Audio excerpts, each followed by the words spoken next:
Je me tenais là sur mon porche avec un sourire calme sur mon visage, pendant que mon gendre Michael souriait comme s'il avait déjà gagné le match. Ses parents venaient d'arriver avec un gros camion de déménagement, riants et excités, prêts à déplacer toutes leurs affaires dans ma maison comme si c'était la leur. Ma fille Ashley l'avait épousé il y a 6 mois, et dès le début, ils ont agi comme si ma belle maison de banlieue dans l'Ohio était leur billet d'or. Ils n'ont jamais demandé poliment. Ils ont juste supposé que ça allait arriver. Salut tout le monde, bienvenue derrière papa. Si vous aimez les histoires vraies sur la trahison familiale, les personnes ayant droit à ce qu'elles méritent et un père protégeant sa fille, appuyez sur ce bouton d'abonnement dès maintenant et activez les notifications. Celui-ci va vous garder accroché jusqu'à la toute fin. Michael est sorti de la voiture avec ce sourire arrogant, saluant sa mère et son père comme s'ils entraînent dans leur nouveau palais. Sa mère pointait déjà du doigt le garage en disant de quel côté elle voulait ses affaires. Son père regardait autour de lui comme s'il possédait l'endroit. Je n'ai pas dit un seul mot. Je suis juste resté là à sourire poliment alors qu'il transportait des boîtes dans l'allée. L'air était épais de tension.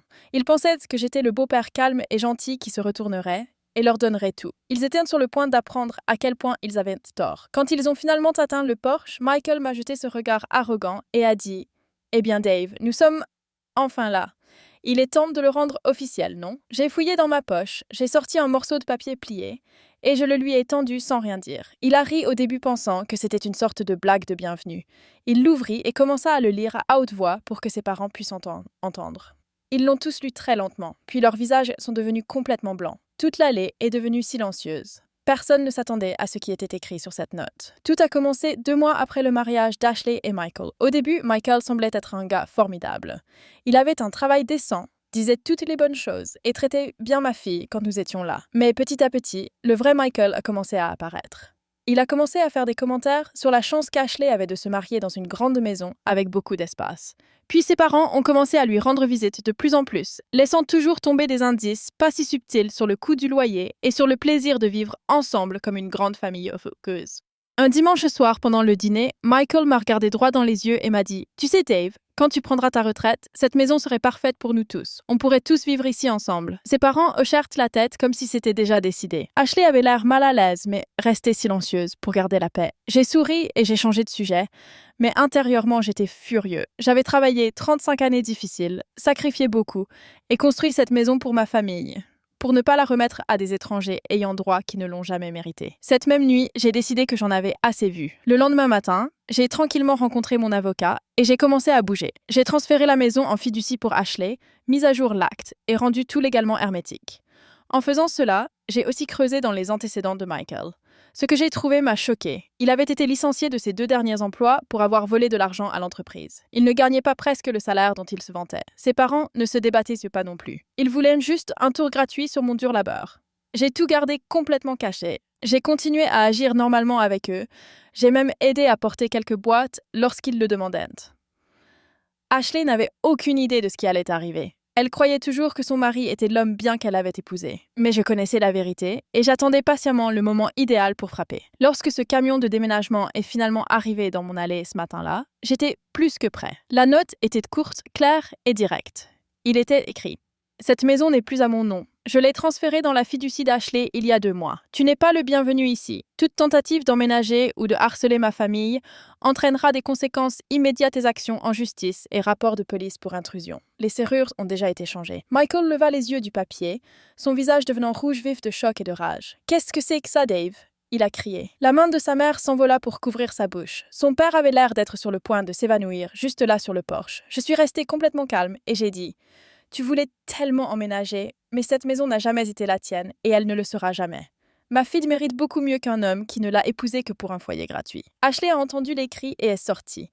Elle avait l'air confuse au début, puis elle a lu la note elle-même. Ses yeux se remplirent de larmes alors que la réalité frappait son cœur. Michael a immédiatement essayé de raconter l'histoire, me traitant de fou et disant que je réagissais de manière excessive. Ses parents se sont joints à moi, m'accusant d'être égoïste et sans cœur. Mais j'avais imprimé des copies de tout. Des relevés bancaires, des SMS entre Michael et ses parents, planifiant ouvertement comment ils reprendraient la maison après le mariage. Et la preuve de tous ces mensonges. Les voisins ont commencé à sortir pour regarder le drame se dérouler. Le camion de déménagement était assis là inutile avec sa porte grande ouverte. Le célèbre sourire narquois de Michael avait complètement disparu. Maintenant, il avait l'air petit, désespéré et embarrassé. Il a essayé de mendier, disant qu'il n'avait nulle part où aller. Je lui ai dit que ce n'était plus mon problème. Ils avaient 6 heures pour recharger leurs affaires et quitter ma propriété. Ashley était juste à côté de moi tout le temps. Pour la première fois depuis des mois, j'ai vu une vraie clarté revenir dans ses yeux. Les jours suivants ont été émouvants et difficiles, mais ils étaient nécessaires. Ashley est rentrée chez moi pendant qu'elle réfléchissait à ses prochaines étapes. Elle avait le cœur brisé et pleurait beaucoup, mais plus elle apprenait de vérité, plus elle était forte et claire elle est devenue. Michael a continué à appeler et à envoyer des SMS sans arrêt. D'abord en colère et menaçant, puis en pleurant et en promettant qu'il changerait. Ses parents se sont même présentés une fois en essayant de la culpabiliser pour qu'elle lui pardonne. Je suis restée ferme et leur ai rappelé la note et les conséquences juridiques. Je me suis assise avec Ashley et lui ai montré tranquillement toutes les preuves que j'avais rassemblées. Les mensonges sur son travail, les conversations secrètes avec ses parents au sujet de la prise de ma maison. Et comment ils avaient tout planifié. Elle a pleuré pendant des jours, mais quelque chose de puissant s'est produit. Elle s'est fâchée de la meilleure façon. Elle a déposé une demande d'annulation et a recommencé à prendre le contrôle de sa vie. Je l'ai aidée à trouver un excellent avocat et je me suis assurée qu'elle était entièrement protégée financièrement. Michael et ses parents ont dû se démener rapidement. Ils se sont retrouvés coincés dans un petit appartement d'une chambre à l'autre bout de la ville. Le camion de déménagement a laissé mon allée complètement vide le soir même. Le silence après leur départ était l'un des sentiments les plus satisfaisants que j'ai jamais ressentis de ma vie. Ashley et moi avons passé de nombreuses soirées tranquilles assis sur le porche arrière à parler pendant des heures. Elle m'a remercié de l'avoir protégée même lorsqu'elle ne pouvait pas voir le danger elle-même. Je lui ai dit que c'est ce que font les vrais pères. Nous protégeons nos enfants même lorsqu'ils ne réalisent pas qu'ils en ont besoin. Lentement, la lumière a commencé à revenir dans ses yeux.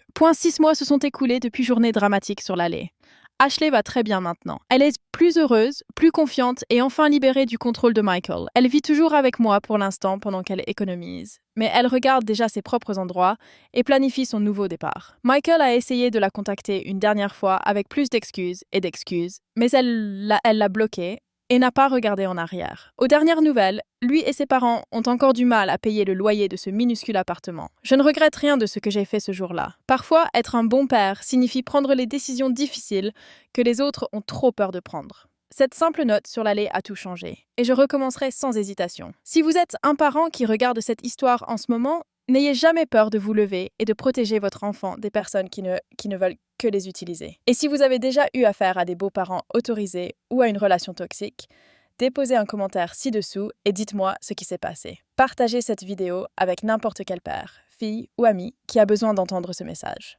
Merci infiniment d'avoir regardé jusqu'à la toute fin. Je suis David et c'était ma véritable histoire. Si quelqu'un essaye de profiter de votre gentillesse ou de votre famille, levez-vous et protégez ce qui vous appartient. Reste fort là-bas. Je te verrai dans le prochain.